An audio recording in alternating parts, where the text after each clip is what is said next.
I have amended the record 11 times in my life. 10 of those amendments corrected a depth, a tide table, the count of sleepers in a field after settling. They were the small, honest work of a recorder, and I was proud of them the way a mason is proud of a joint no one will ever look at. The 11th is this one. I am setting it down while my hands still work. In the flat gray light that passes for morning on the world, we called ithval and the tenants called rack. And I am setting it down exactly as it happened, because the assembly will want it softened, and I have decided that they will not have it softened. We slept 60,000 years. That is not a boast. It is a measurement, and it is the only part of this account the assembly will not dispute. The ninefold field lies under the shelf where the cold current turns. 41 vaults arranged in a lattice that our engineers built when the sky above was still black with the ash of the thing that ended us. Each vault is a chamber of settled stone, with a respiration lattice cut into its crown, a grill the width of a courtyard, drawing thin water down over the sleeping racks, carrying away what 100,000 slowed bodies exhale across a span of time no living mind is built to hold. The lattices are our lungs. We have never had a technology more sacred or more simple. Water goes in, water goes out, it must not stop. Above the field, the shelf collects silt. It always has. The rivers of the northern land are old and lazy and full of ground rock, and they lay their burden down where the current slackens, which is exactly and precisely over the crowns of our vaults, because our engineers chose the slack water for the stillness and did not think hard enough about what stillness carries. 60,000 years of silt is a number I cannot make you feel.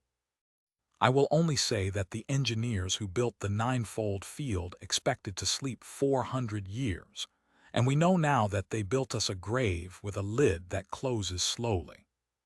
We did not die. I woke first, as recorders do, in the shallow rack of Vault 3 with the taste of old water in my gill mantle and my third lids peeling back from eyes that had forgotten light. The chamber was cold and clean. The lattice above me hummed withdrawal. I lay in the rack and listened to it, and I thought I am setting down what I thought, because it matters, I thought. The engineers were better than their reputation. Warden Prime Calveth Ish rose 11 days after me, and 1,100 wardens with him, which is the wake's first stride. The soldiers first, the makers and the tenders after, and only then the great body of the ninefold, the 94,000 who would inherit the world we had been promised. He came up the spiral of Vault 1 with his mantle still wet and his crest still soft, and he asked me the ritual question, which is what has changed, and I gave him the ritual answer, which is everything, and neither of us understood that we were telling the truth. There were lights on the surface. We watched them from the drowned scarp for 6 days. Our optics were 60,000 years old and worked perfectly, because we built to last and because a thing that has been kept cold and still does not age the way a thing that is used ages. We counted a town of 4,000 on the sill of the shelf where the tide flats run out into the shallow banks, a working harbor with a stone causeway, 17 trawlers, 3 dredge barges, a smokehouse, a school. We counted a second, smaller town 9 kilometers east, at a place they call Cotter's Landing, which is a kelp farm and 110 people, and a chapel with no roof. We counted their defenses next, because Calveth is a warden prime and that is the second thing his mind does after it counts the enemy. 6 constables, 9 sidearms among them, of which 2 were in a locked cabinet whose key had been lost during a previous harbormaster's tenure and had never been thought worth the trouble. 1 patrol cutter, 40 years out of yard, with a deck gun that had been welded inert for insurance reasons in a decade none of us could name. No orbital defense. No fleet in system. No garrison. Their nearest naval presence was 11 days out at hard burn and had, we learned later, 3 ships and a training schedule. Tenants, Calveth said, and there was no anger in it which I want the assembly to understand, because they will want to say he acted in anger and he did not. He said it the way a man says silt. We did not know then what they were. I want that in the record too, because it is the only mercy the record allows us. We had a word for their kind in the deep archive, a survey classification, not a threat rating, laid down by scouts who never returned and whose instruments came home without them. Barrow class, a world that buries what it makes. High gravity, hard radiation, a biosphere that spends 400 million years teaching everything on it to bleed and keep walking. The archive note is 1 line long and I have read it 10,000 times since. Barrow-class worlds produce nothing. Nothing survives them to be produced. The younger wardens had a different word, picked up from the raid tongues of some client species long dust, deathworlder. They used it the way soldiers use words, which is to say for the pleasure of the shape of it in the mouth, and Calveth did not stop them, and neither did I. They found us on the 7th day. Not the way we had prepared for. There was no survey drone, no sonar sweep, no gunboat nosing the scarp. A boat came out from the harbor at first light and stopped over Vault 2, and a woman put a rope over the side, and a boy of perhaps 12 years went down it with a light strapped to his head and a scraper in his fist. He worked for 40 minutes on the crown lattice of Vault 2, wedged among the grill bars with his heels braced, dragging the scraper along the intake channels where the silt collects into a gray paste that hardens into a rind. He filled a canvas basket. The woman on the boat hauled it up and dumped it into a hopper and lowered the basket back. He filled it again. He rapped the grill twice with the scraper handle before he came up 2 flat knocks, unhurried, and I recorded the sound and did not know what it was. Warden Old Tesh, who was young and who was the first of us to go up, asked me what the boy had been doing. I told him I did not know. I told him it was probably scavenging. I told him the intake rind is rich in the metals the lattices shed, and perhaps their industry wanted it, and Old Tesh accepted that because I was the recorder and I said it with a recorder's voice. It was a lie built out of nothing, and I did not know I was lying, and it is still the worst thing I have ever said. Calvath's plan was simple and correct by every line of doctrine the Assembly has ever set down. Prior claim is the first law of the Waken line. A world does not stop being ours because we were not standing on it. A tenant who has entered an empty house does not acquire the house. The doctrine does not require hatred. It does not even require force at first. It requires notice. So on the 9th day we walked up out of the sea onto the tide flats below Tallow Sill in the gray hour before dawn, 1,100 wardens in file, our mantles streaming, our spines up, our long guns slung and our blades wet. Calveth went at the head. I went 4 ranks back with my recording plate strapped to my forearm, because a recorder must see the thing to write the thing. We were 300 meters from the causeway when the town's bell began to ring. I had prepared myself for the sound of panic. I had read the accounts of 11 reclamations in the deep archive, and I knew what a tenant world sounds like when the wardens come up out of the water. It sounds like machinery being started badly. It sounds like children. Tallow Sill sounded like a shift change. Lights came on in the boat sheds. Doors opened along the harbor row, and people came out of them pulling on coats, and they walked down to the causeway, and stood behind a painted line on the stone that I would learn was a mooring boundary, and had nothing to do with us at all. And they looked at 1,100 armed wardens rising out of the surf with an expression I could not read, and have since spent a great deal of time learning to read. They were checking the tide. An old woman came down the causeway alone. She was small even by their standards, with a face like the leeward side of something, and she wore a coat that had been mended at both elbows with a color that did not match. She carried a metal can with a handle and a lid, and a flat leather case under her arm, and nothing else. She stopped at the waterline where the foam ran up over her boots, and she stood there while Calveth came out of the sea in front of her with his crest fully flared and his blade hand loose. The warden prime of the ninefold wake is 3 meters standing. She came to the middle of his chest. "You'll be wanting the harbor master," she said. "That's me." Her name was Ruth Allen. She had held the post for 19 years, and her father had held it before her, and his mother before him. She set the metal can down on the wet stone, and she opened the leather case and she unfolded a chart. I have that chart. It is the reason I am writing this. It was a working document. It was soft with handling and furred at the folds, and the ink had been renewed in places by different hands in different decades, and it showed the ninefold field. All of it.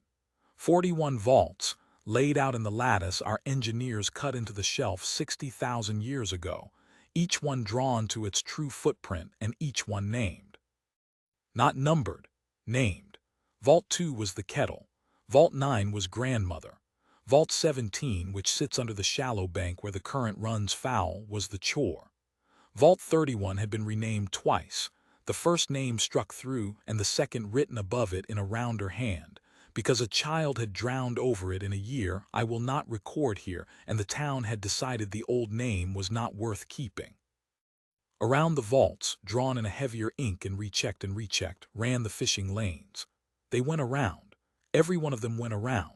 Not one trawl lane crossed a crown lattice, and where the good ground lay directly over Vault 12 and Vault 13, and it did the best ground on the shelf, the ground that would have doubled that town's catch in a bad decade, the chart said, in a hand 100 years dead. No drag. GRILLES.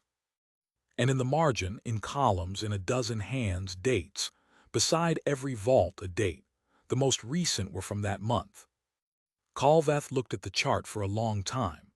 I stood 4 ranks back and watched the water run off his mantle and pool around his feet, and I understood nothing.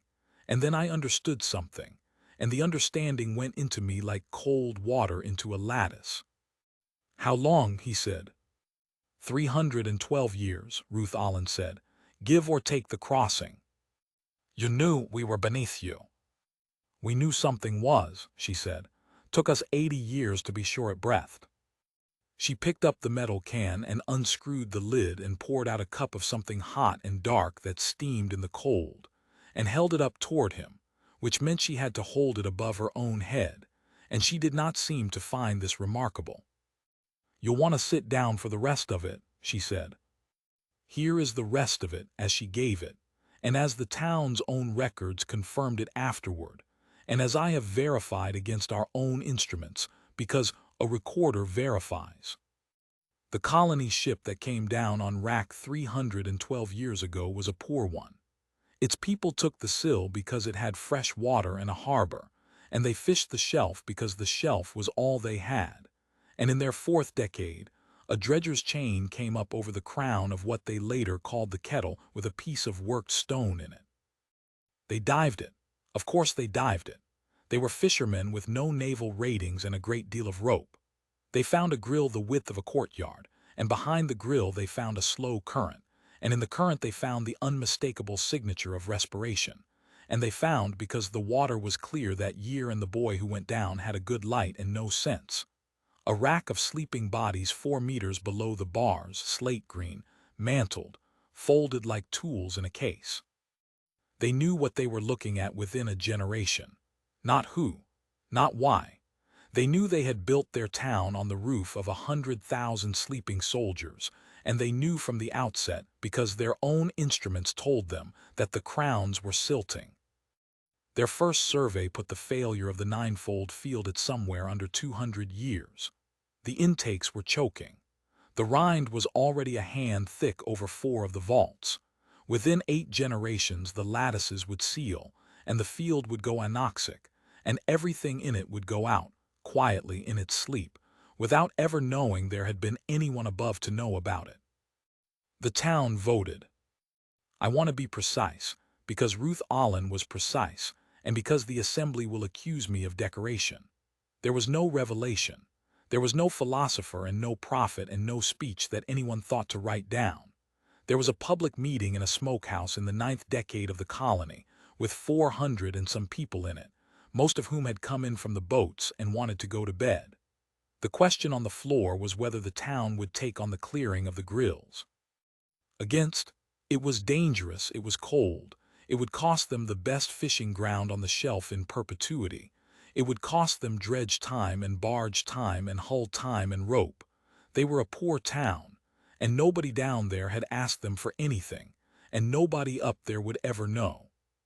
For nobody up there would ever know.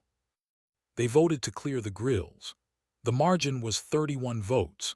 Somebody in the back asked how long they'd have to do it for, and the harbormaster of that year, Ruth Allen's ancestor, a man named Allen whose given name the record has lost, said, according to the minutes which they kept, which they still had, which she showed us, until they wake up or we die out, whichever comes first, and I don't expect to be here for either.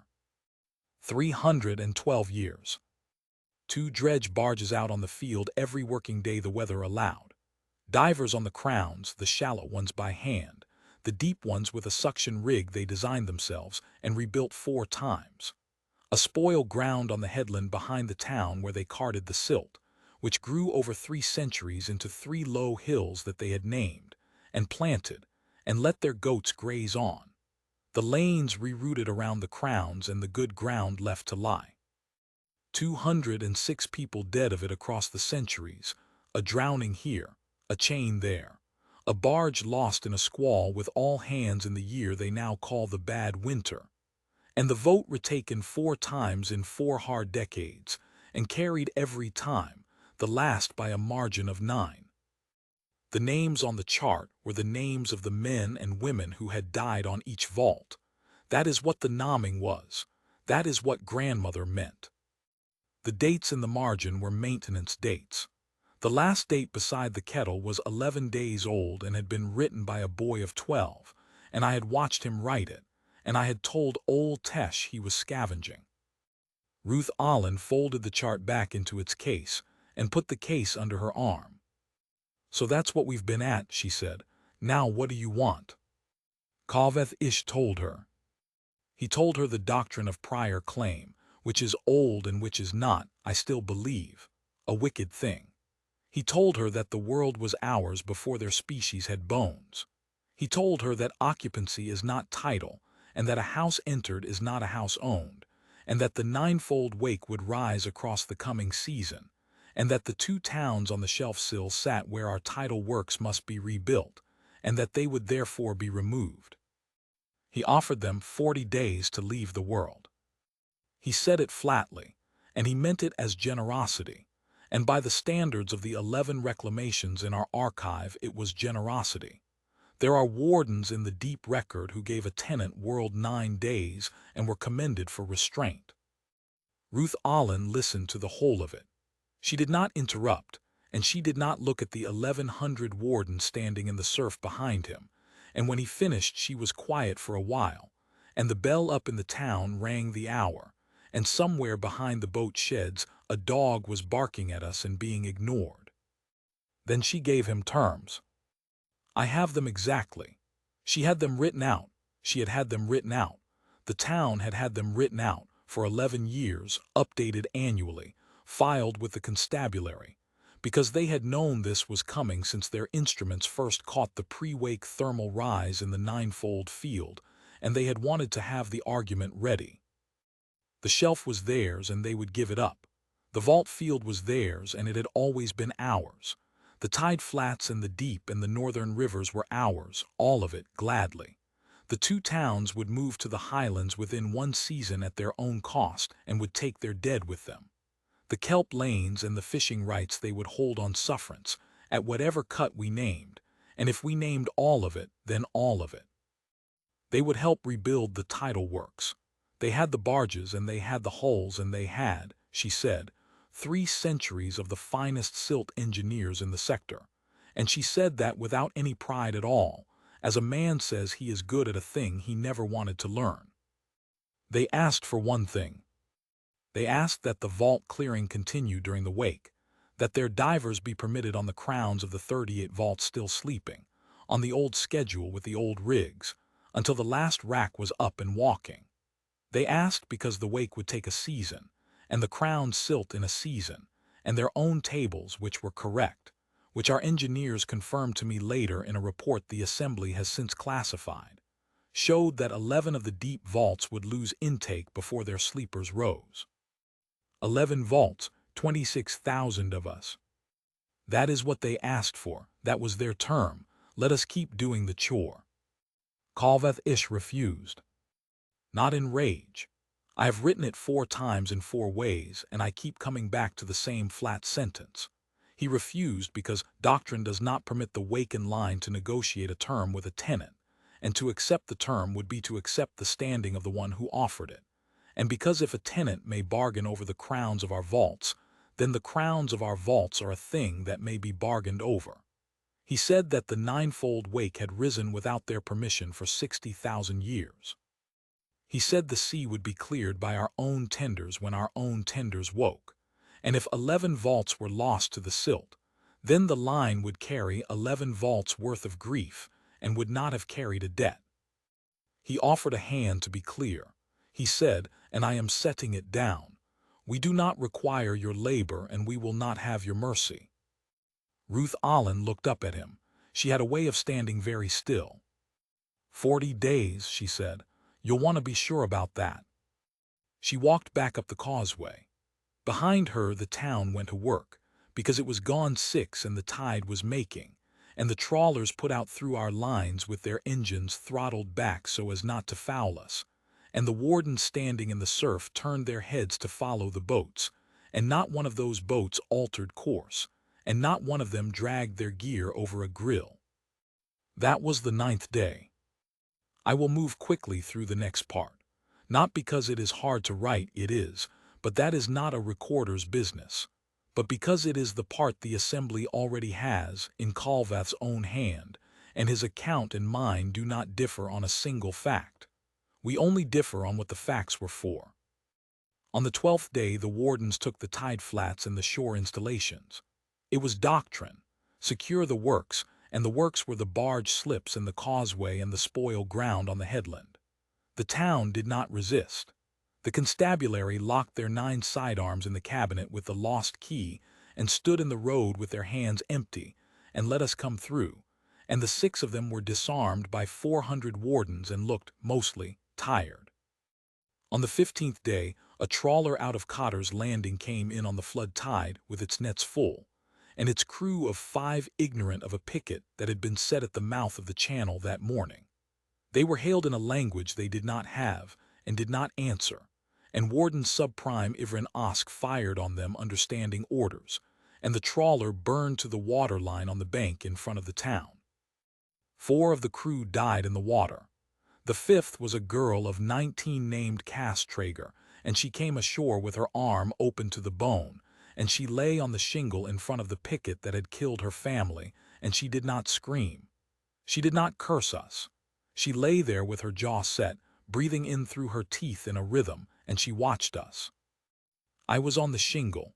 I recorded it. I have watched the recording more times than is good for a mind. The town came down for her. 6 of them, walking with a stretcher and a bag past the guns, and Calvath, who was not a butcher, whatever the assembly needs him to have been, let them through. They took her up the shingle.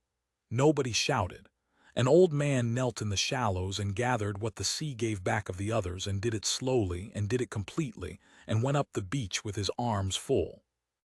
That was the 15th day, and that same evening Warden Old Tesh took a fall on the wet stone of the causeway in the dark with a full pack and broke his hip and his mantle root, which for our kind is a death sentence of the slow and choking sort, and he lay there in the rain for 2 hours because he was ashamed to call out. The humans found him at the turn of the night, 2 of them coming down for a boat. They could have walked past. There was nothing to stop them walking past. He was 3 meters of armed enemy soldier in the dark on a stone in the rain, on the 15th day, 4 hours after we had burned 5 of theirs to the water line and stood in front of the bodies with our guns on. They went and got 7 more, and a hoist, and a sheet of decking, and they carried him into the smokehouse and cut the pack off him and turned him on his side.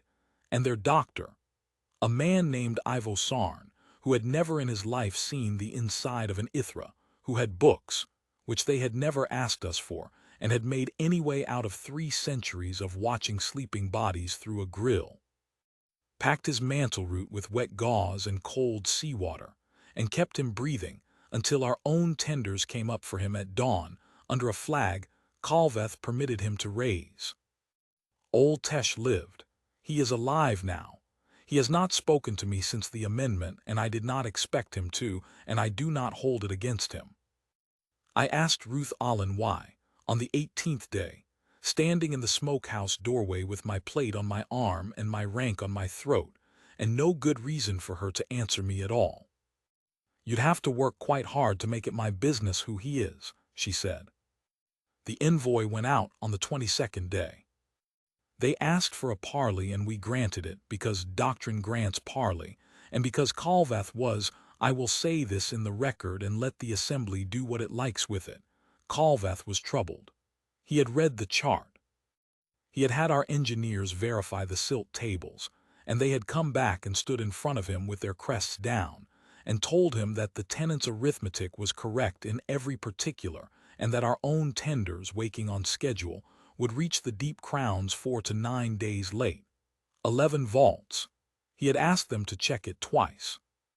He had gone down himself to the crown of vault 17, the one they call the chore, and put his hand on the rind, and found it a finger thick, and found the scraper marks in it, fresh, laid in a pattern any warden would recognize as the mark of somebody who has done a job so many times he has invented a better way of doing it that nobody taught him. The envoy was the deputy harbor master, a slight man of about 50 named Davenese, and he came down the causeway alone at midday under a green lamp, which is not a signal that means anything to us, and which they knew did not mean anything to us, and which they carried anyway because it meant something to them. He carried the same leather case. The terms were unchanged. That is the thing I want the record to carry. 22 days on, 5 of their people burned on the bank in front of their town, their harbor under our guns, their constables disarmed, their 40 days running, and the terms were unchanged to the line. The shelf, the deep, the rivers, the tidal works, the towns moved at their own cost, fishing rights at whatever cut we named. And the one asked, let our divers on the crowns. Davenese got as far as the 3rd line. I do not know what subprime Ivran Osk believed he was doing, and I have stopped believing it matters, and the Assembly's finding that he acted outside orders is true in the narrowest possible sense, and false in every sense that a species should care about. He came off the picket line and crossed the stone in 4 strides and put his blade through Davenese from the back, at the base of the neck, in the doctrinal place, the way a warden ends a tenant who has presumed. He did it in the middle of a sentence. He did it, and this is the part I cannot get out of my mantle, with a kind of relief, because for 22 days the town had been giving us tea and setting our bones and clearing our grills, and there is a limit to how long a soldier can be shamed by his enemy's decency before he goes looking for something familiar to do. And Calvath Ish, who could have taken Osk's head there on the stones, who had the authority, who had the doctrine, who had, I am certain, the desire, Calvath Ish stood over the body of Davenese with his crest flat and his hands open, and he made his decision, which was the decision of a warden prime who has just learned that he owes his sleeping nation to the good will of a fishing town and cannot bear it. He said, the line does not parley with tenants. He said it to the town. He said it loudly so that it would carry. He put the doctrine over the body like a sheet, and he made Osk's murder into policy, because policy is survivable and a murder is not, and because a warden prime who repudiates his own soldier in front of a tenant has conceded that the tenant is owed something. I stood 4 ranks back with my plate running and I recorded it, and I have never in my life wanted so badly to be a soldier instead of a recorder, so that I might have had a weapon and no obligation to be accurate.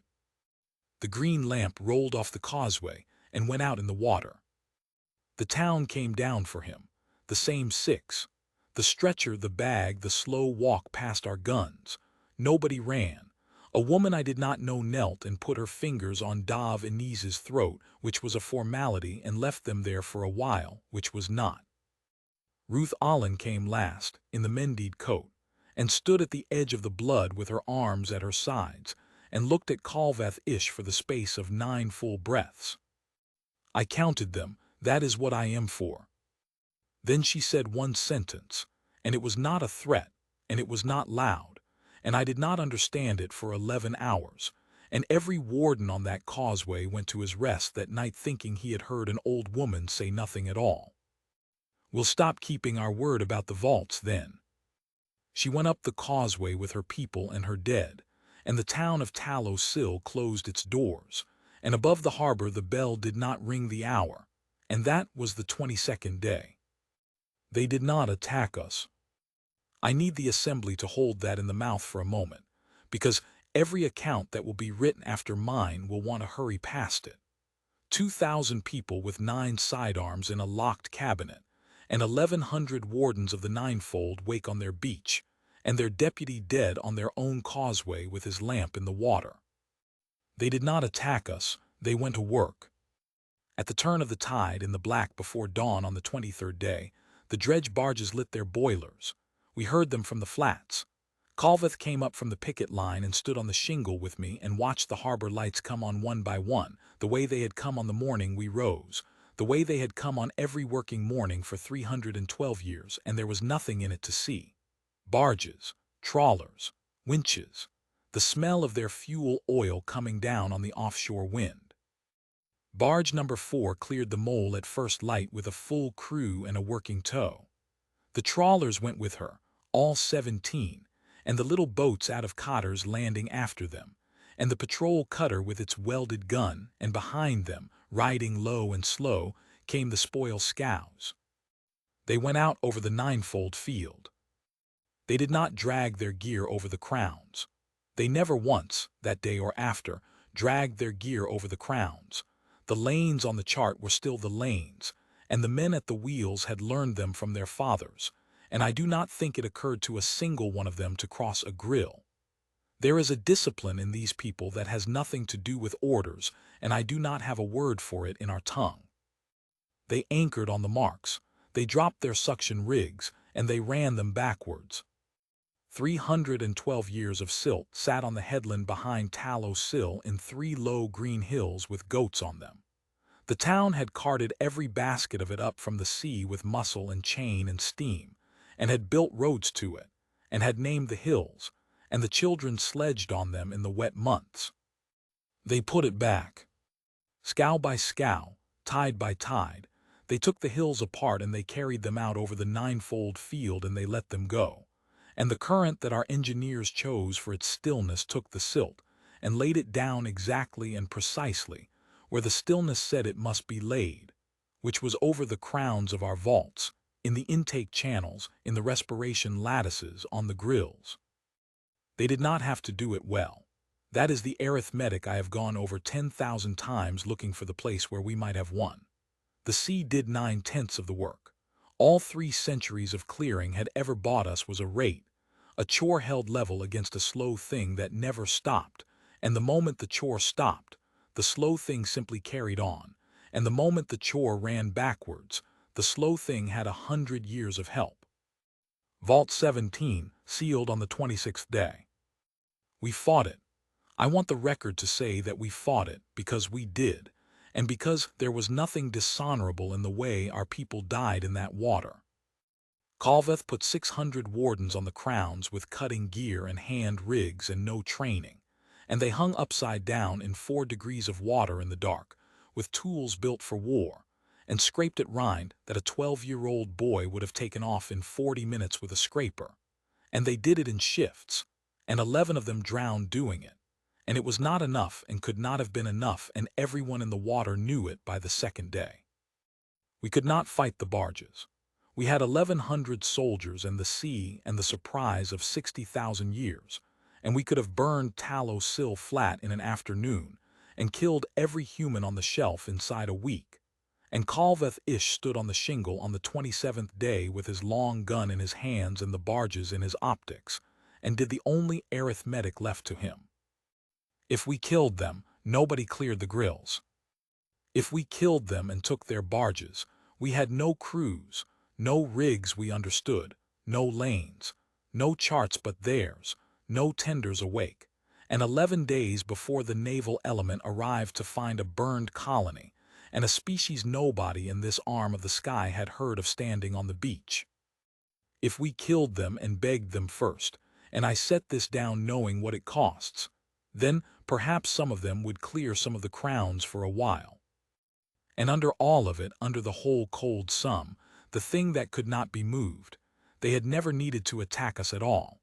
They had never needed guns or ships or a fleet or a fortress. For 312 years, every single morning, a poor fishing town on a nothing world had woken up and chosen, again, one more time, to go out in the cold and keep 100,000 strangers breathing. And they had never once mentioned it to us, or asked for anything for it, or written it down anywhere except in the margin of a working chart in a child's handwriting. They had not been our hostages. We had been theirs. We had been theirs for 3 centuries, and they had not noticed, because to them it had not been power. It had been a chore. Vault 9, grandmother, sealed on the 31st day. Vault 2, the kettle, on the 34th. I was on the crown of the kettle when the last of the draw stopped, and the water inside the lattice went still, and I put my face against the bars and looked down 4 meters at a rack of sleeping bodies, slate green, mantled, folded like tools in a case. And I watched their gill mantles work in the dark, slower and slower. And I recorded it, because I am a recorder, and my hands did what they were built for while the rest of me was somewhere else. They did not wake. That is the mercy in it, and I am not fool enough to call it a kindness.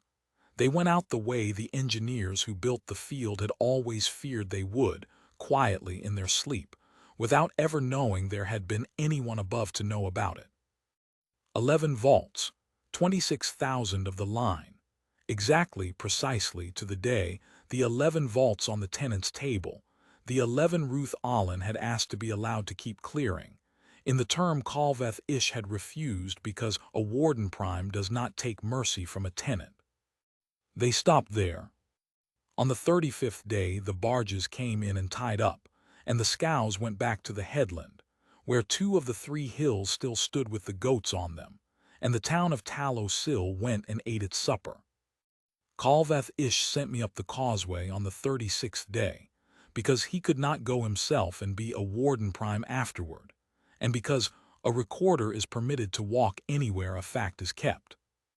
I found her in the smokehouse doorway with a cup in her hand. The chart was under her arm. There was a black band on the sleeve of the mended coat, and there was nothing else about her that was different from the woman who had walked down to the waterline on the 9th day and asked us what we wanted. She waited for me to speak. She was very good at that. I said, "You could have done this on the 1st day. You could have done it in the 1st year or the 1st century. You could have told us when we rose that our lives were in your hands, and we would have given you the shelf, the rivers, the works, anything, and there would have been no burned trawler and no envoy on your stones and no 11 vaults." I said, "You had the greatest weapon in this arm of the sky, and you never once picked it up."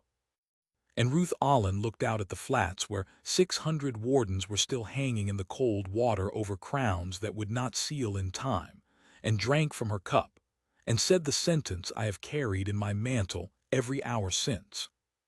"It wasn't a weapon till you made it one. It was just the chore, and we did it." She held out the leather case. Inside was the chart, and folded into the chart was a single sheet in a clerk's hand, dated that morning, and it was the terms. The same terms, unchanged to the line, the shelf, the deep, the rivers, the tidal works. Both towns moved at their own cost, and their dead moved with them, and Dav Aniz's name added at the bottom of the list of the dead in the same ink as the rest. Fishing rights at whatever cut we named. And the one ask in the last line, written out again in full as though nobody had ever said no to it, that their divers be permitted on the crowns of the 27 vaults still sleeping, on the old schedule with the old rigs, until the last rack is up and walking. 27. They had already rewritten the number. I brought it down the causeway to Calveth Ish, who read it standing in the surf with 1,100 wardens behind him and 26,000 of his nation dead in the silt at his feet, and who did not speak for a very long time, and who then went down on one knee on the wet stone, which is not doctrine, which is not in any book of the Waken line, which no warden prime has done in 60,000 years, and signed it against his own thigh. The barges went out again on the 38th day. The boy of 12 went down the rope onto the crown of the kettle with a light on his head and a scraper in his fist, and worked 40 minutes, and filled a basket twice, and rapped the grill twice with the handle before he came up. I asked him afterward through a translator what the knocking was for. He looked at me the way the young of any species look at an adult who has asked a stupid question, and he said it was so they'd know somebody had been. The assembly will want this account for its finding on Ivren Osk, and it will want the parts that make Osk a criminal and Kalveth a victim of his subordinate, and it will strike the rest, and it will class the 11 vaults as a natural loss of the wake, which in a sense they were. It will strike the chart. I know it will strike the chart, because I have watched the assembly strike a chart before. So I have made copies. 9 of them in 9 hands in 9 places, and one of them is going up the Highlands Road with the people of Tallow Sill, and I have written on the back of that one the only finding I have ever made in my life as a recorder that was not a depth or a tide or a count of sleepers. We were not conquered, we were maintained. 60,000 years, and it was never a fleet that held our lives, and it was never a weapon, and it was never a threat. And there is no line in the doctrine of prior claim that has anything at all to say about it. Every morning of 312 years, a boat went out. That was the whole of it. That was the entire mechanism. And on the one morning the boat did not go out. Nothing else in the world had to happen.